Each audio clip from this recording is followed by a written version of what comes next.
నవ్వు పుట్టించేటట్టుగా ఉండేటటువంటి వాళ్ళు ఎవరు చేస్తారు ఆ పనులు? పిల్లలు చేస్తారు.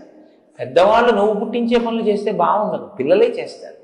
కాబట్టి ఆయన పిల్లవాడు, ఎప్పుడూ పిల్లవాడు. ఎప్పుడూ పిల్లవాడు అంటే దాని ఉద్దేశం ఏమిటో తెలుసా అండి? ఒక్కటే, పిల్లవాడికి ఓ లక్షణం ఉంటుంది, ఇప్పుడు కోపడతాడు, అప్పుడు మర్చిపోతాడు.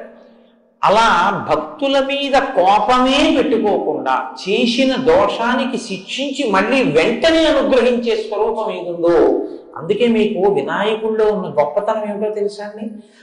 కర్మ ఫలితంగా మీరు ఏదైనా ఆపదలో ఉన్నారనుకోండి, వినాయకుడు కాళ్ళు పట్టుకుంటే ఆయన ఏం చేస్తాడంటే ఆ ఆపద రూపంలో మీ కష్టంలో వ్యగ్రత కల్పించి తీసేసి మీకు శాశ్వత సుఖాన్ని ఇచ్చేస్తాడు.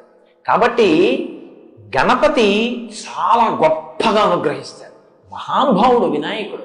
వికటో, ఆయన చేసే పనులు హాస్యస్ఫోరకంగా ఉంటాయి, కానీ ఆయన చాలా బాగా అనుగ్రహించేటటువంటి స్వరూపం ఉన్నవాడు. ఆయన చేసే పనులు ఏమిట్రైలాగా అనిపిస్తుంది, కానీ